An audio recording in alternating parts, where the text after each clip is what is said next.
Hello everybody, welcome back to my channel. I am Salima, the senior education faculty. So yesterday we have discussed what is curriculum, what is the meaning of curriculum, what is the nature of curriculum, what is the difference between curriculum and syllabus, and what is hidden curriculum. So today we are going to discuss some of the important curriculum theories. So before going on to curriculum theories, I would like to explain you what is curriculum theory. Curriculum theory is nothing but framework for planning.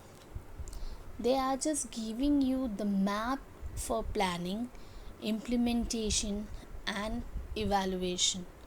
Okay, so it provides systematic structure for curriculum planning, implementation and evaluation process in educational setting. Everything has to be done in educational setting in order to design a curriculum that would be fruitful for the students, right? Why? It is based on philosophy, psychology and sociology. I have told you that it is to create comprehensive educational experience that address multiple dimensions of learning. So interdisciplinary bridge, that means it is connecting philosophy with psychology and sociology. And why it is connecting? Because these are the main pillars of a human being's life, right? Next, you see it's a practice guide, offers concrete guidance for teaching practice, helping educators make informed decisions about content, methods and assessment strategy. See, simple thing here you can see, when you as a teacher experiencing that your child is not understanding in the method or the way you are teaching, accordingly you are going to change your method of teaching, because ultimately your goal is to make the child understand, right? So it is, curriculum is also providing you certain guidance that how you are going to deal with the child by using these three pillars.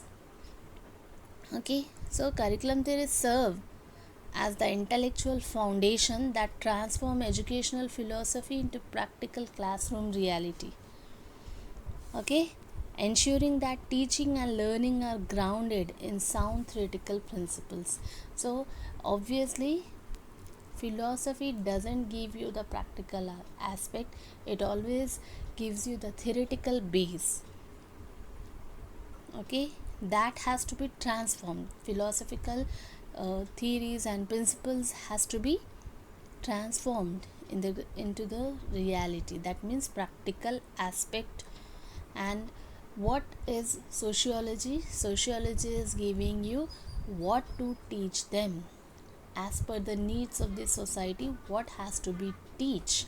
Like we are seeing many rape cases nowadays, so government wants every man or a boy, male child, to understand what is the importance of all those things, all those happenings around us. And if they understand, if they educate the boy, male, or divert their mentality in a good manner, then definitely we are going to reduce such kind of crimes in our country. So here what I am saying, practical values will be given through education, but philosophy is the foundation where you are seeing the theoretical aspect, like how we are going to looking at our constitution, for what uh, law has to be or can be implemented. Likewise, we are looking at philosophy when we are dealing with education. So we are looking at philosophy when we have any challenge in education, right? So this is something about curriculum theory and why it is needed. What is the need for studying curriculum theories? So curriculum theory is very important to understand, because it is a systematic guidance which is based on a deep research and it is not provided you randomly. Curriculum theories provide educators with systematic research based guidance for making complex educational decisions. They offer proven framework that help teachers navigate the challenging task of designing meaningful learning experience. So it will tell you that what kind of learning experiences you can create for the child and why we have to looking at them, because it is based on a research. It is not said something randomly. Okay, now next thing we have holistic balance. Theories help educators achieve optimal balance between knowledge acquisition, skill development, and value formation. This comprehensive approach ensures students receive well-rounded education. So again you are seeing the balance between practical and theoretical. Now what is language knowledge acquisition? Knowledge acquisition will be the theoretical base, whereas skill development is a practical one, right? So what we get, or what are the takeaways for studying this curriculum theories are evidence based decision making, consistent educational standards, clear learning objectives, academic knowledge foundation, practical skill development, character and values formation. So if you notice, you can see that again these six bullets are telling you that it is completely based on philosophy, psychology and sociological foundations. So, understanding curriculum theories enables educators to adapt their teaching approaches to meet evolving societal needs, maintaining educational excellence and relevance for contemporary learners. We are not looking at the traditional learners, we are looking at the contemporary learners. Today, every boy, every girl love to use gadgets, and therefore there is a smart board in each and every classroom. Okay, now look at the different types of curriculum theories. So we have three types of curriculum theories. First one is traditional approach. Now what is traditional approach? Traditional approach, the name itself telling, like previously or in traditional era there was no concept like child centered education. It was content centered education, right? So content centered philosophy emphasizing structured knowledge transmission, disciplinary master and teaching authority in the learning process. So here you are going to looking at how teacher was an authoritative person. Okay, so in traditional approach we consider that teacher is an authoritative person, and what is the focus, major focus? It will be the content has to be delivered, that's all. Then next we have progressive approach. Now what is progressive approach? Progressive approach is learner centered methodology focusing on individual development, experiential learning and student directed exploration of knowledge and skill. Here we are talking about progress of the students, looking at the progress of the student. Okay, how they are evolving, how they are exploring, and what a teacher can do there. They are just working as facilitator. The role of the teacher will be the facilitator. Teacher has to create facilitating learning in the classroom. They have to create learning environment in the classroom so that the child can directly explore his or her world, her knowledge and skills, right? Next thing we have is critical approach. The third and the last type of curriculum theory we can see is critical approach. What is critical approach? It is society centered perspective emphasizing social justice, cultural awareness and education's role in addressing societal inequalities and challenges. So what it is? Social centered perspective means here you are going to looking at social justice. Here you need to raise your voice against the injustice happening in the society. You have to understand and develop tolerance, because you have to understand the different culture. You need to get the awareness of different cultures, and likewise you have to develop tolerance. And education's role in addressing societal inequalities and challenges. So though we are very living in a very modern era, even though we are witnessing there is the caste system in our country, there is the racism in our country, so that kind of social inequalities and discrimination has to be addressed as per this theory. Okay, so each theoretical approach offers distinct advantages and different educational priorities, so reflecting varying beliefs about the purpose of education and the nature of effective learning. So in short, or in nutshell, if I say, the traditional approach is a philosophy, progressive approach is your psychology, and critical approach will be your sociology. All right, so with this we have completed the types of theories. Now looking at what traditional theories have foundation principle for it. So looking at that, first we have knowledge centered approach, emphasizing the systematic transmission of establishment academic content with curriculum organized around discrete subject area and predetermined learning outcomes that reflected cultural and intellectual heritage. So here what basically we are doing, we are seeing that how we are going to instill knowledge in the student.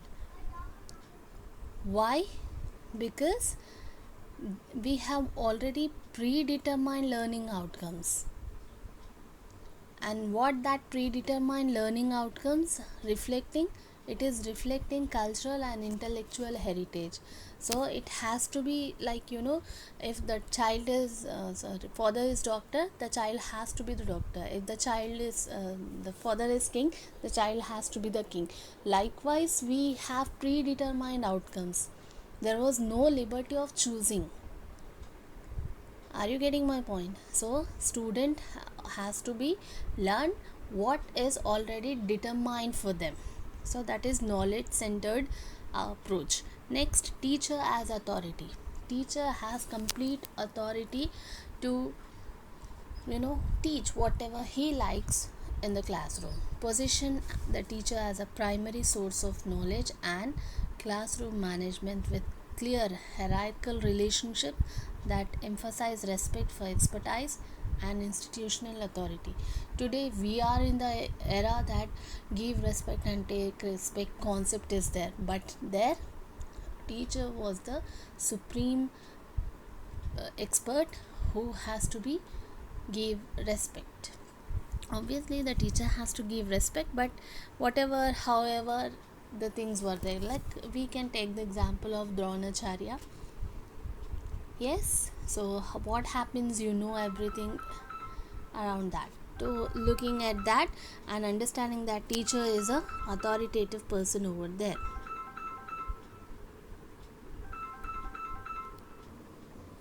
So next we have teachers role. After teachers role we have students role. Student are the passive learners. So student function as recipient of knowledge, expect to observe, memorize and reproduce information accurately through careful attention and disciplined study habits.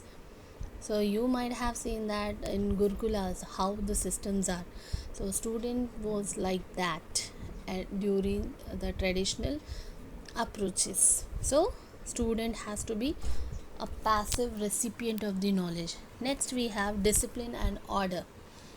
So maintain structured learning environments with clear expectation, consistent routines and emphasis on behavior compliance as prerequisite for effective learning. So there was the harsh punishments if you are being late to the class, if you have not completed what the teacher has assigned you the duties. So we have experience in movies that how was the discipline and order during those days. So with this we have completed the foundation principles. Again I'm going to repeat it. Knowledge centered approach. Teacher was a authority, student has a passive role, and discipline and order has to be maintained. Now you look at the strength and weaknesses of traditional approach. It is strong knowledge foundation. You see, now the PG holder doesn't have that much knowledge as, or if we compare the person who has cleared 7th class in earlier days. So this is because the strong foundation, knowledge foundation, and limited creative and individuality. So what is the weakness we can see here? It is limited creativity and individuality. Means you are nothing, you are under the teachers क्या कहेंगे power. Okay, constraint student expression and fails to accommodate diverse learning styles, potentiality, stifling innovation and personal development. So personal development, there was no scope for personal development. Next strength we see structured learning environment. Creates predictable discipline learning conditions that promotes focus, respect for authority and systematic skill development. So they used to be do some yoga asanas in order to maintain strong concentration and attentive mind. That was a strength of this approach. Now what is the weakness? Over reliance on rote learning.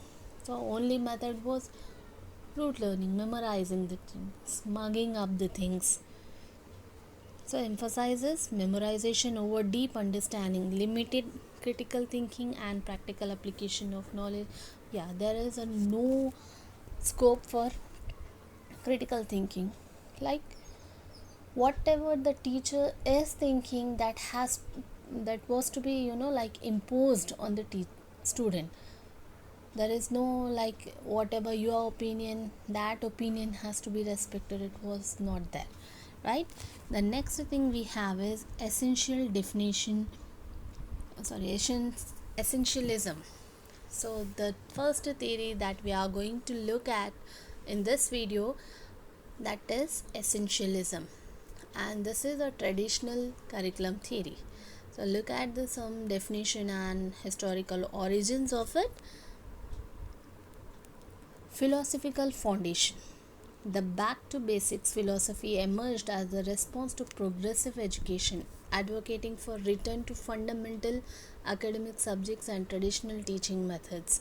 So it is under the slogan like back to basics, essentialism, because we are focusing on the traditional fundamental academic subject and traditional teaching methods, and though we are responding to the progressive education, that means modern education, and we are reversing back in essentialism. So it is called as back to basics. Okay, next is the core knowledge emphasis. Identifies essential knowledge and skill that all students must master regardless of individual interest or career aspirations to function effectively in the society. For example, I have decided that my child has to be an engineer, then he has to be that. There is no career option for them. So this is something we have seen in, like, what is the needed here? I'm a king and I want my child to be the ruler, next ruler after me, then I'm going to teach him administration, right? So administration is an essential skill. You see, the name itself is telling essentialism. So it is a ism where you are focusing on essentiality. So what is the essentiality? I'm a king and my son has to be king, so he has to learn administration. Though he wants to be a singer, dancer, nevertheless we are not going to focus on that. We are seeing only the essentiality, what he has to be learned as a king, that's all. Now, who is the influencer, or we can say the who has propagated this theory or ism is William Bagley's, popularized in the 1930s by William Bagley, who argued for rigorous academic standards and systematic curriculum organization to ensure educational quality. So, when you are not motivated towards learning as learners, then nobody can teach you that, isn't it?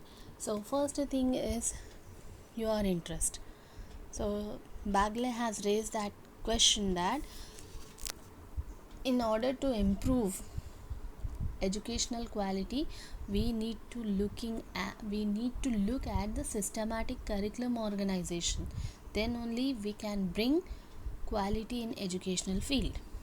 So, essentialism continues to influence contemporary education policy, like particularly in discussions about academic standards, core curriculum requirements, and accountability measure in school worldwide. Okay, so here after essentialism, what happens? It is going to influence contemporary education. That's why NEP 2020 has adopted this. Next, we see key features of essentialism. What is the key features? That just now we have discussed the same thing we are seeing here. Teacher centered instruction means whatever teacher has instructed or directed, and in which method the teacher is going to teach you, that will be the only one. And the main goal or main agenda is knowledge transmission. That means content centered. Next, core subject mastery, concentrated focus on fundamental subjects including mathematics, science, literature, history as essential component of cultural literacy. If you understand your world, if you have to survive in the world, you need definitely the basic mathematical literacy. That means simple calculations. And if we see from this era's point of view, you need to learn phone pay operations. Yes, that is the minimal numeracy or mathematical literacy we can consider for nowadays. Yes, science, literature, and history. History is very important because we need to learn from mistakes. What mistakes has been witnessed in history, that has to be eliminate from our lives. Next thing is discipline and work ethics, strong emphasis on personal responsibility, sustained effort, and academic rigor as character building elements of education. See, when you are educated yourself, the first and very important thing is character formation. So every theory, every ism emphasis on that very much, that character formation plays a vital role, right? Next thing we have essentialist classroom practice in action. So we have learned that what is the base of it, what foundations we have, and what weakness and sense, everything we have seen. Now what it is in actually in a practical form, we see lecture and drill methods, assessment and memorization. So first thing is lecture and drill method, systematic presentation of content through direct instruction followed by repetitive practice exercises to reinforce learning and ensure retention of the key concept. So you see, nowadays we are promoting the child to the next class within 8 or 9 months of academic year, but there was 12 years academic journey in the previous days. So they were focusing until the child is not learned, not memorize everything, they are not going to be promoted to the next level. The next chapter was not started, the next unit won't be coming around. So this is something comes in under lecture and drill methods. Then assessment and memorization, regular testing procedures and memorization. So we have heard about discussion methods, debates, and also basically this is the assessment tools where they are going to check whether the child has understand, whether the child has learned everything or not. Next thing, we have essential focus, limited elective options with with concentrated attention on core academic subjects that provide fundamental knowledge base for future learning and societal participation. Right? So this is essential focus. They are going to limited elective options. These practice reflect essentialist belief that systematic teachers and directed instructions ensure all students acquire the knowledge and skills necessary for success in academic and professional growth. So they are going to look at the both theory and practical aspects here. Now, evaluating essentialism, balance perspective, strengths and limitations of essentialism. So, if you see the strengths of essentialism, it provides comprehensive foundation of essential knowledge across core academic disciplines, creates disciplined, responsible learner with strong work ethic and respect for academic achievement. It also ensures systematic coverage of culturally important content and skills. It maintains high academic standards and clear performance expectation. In short, it is going to provide you the comprehensive foundation of essential knowledge and discipline, and it is also going to looking at the or developing the cultural importance among the child and maintaining the high standards of education, means consistent higher standards. So we have already seen these points when we are discussing why it is important to study curriculum theories. Now, what is limitation? Overly rigid structure and excessive focus on standardized testing may limit educational flexibility. So there was no flexibility, like this child is having some problem, so that we can give some excuse or exemption to that particular child. It was not like that. Everybody all one size fits all formula was there. Neglect creativity, critical thinking and problem solving skills essential for contemporary challenges. Nowadays it is very important. Critical thinking, creativity, problem solving skills, but that was completely neglect in this theory. Insufficient attention to individual learning differences and diverse student need. So there was no much need of attention to individual learning differences. Just now what I told you, that if a child is unable to see the board properly, we make him sit in the front benches, so we are respecting the individual differences there, right? So that there is no scope for this in this particular theory. Limited integration of technology and modern pedagogical innovations. So these are the some of the what you call evaluating, like we are checking what are the strengths and weaknesses in essentialism. So I hope you like this video. That's all for this video.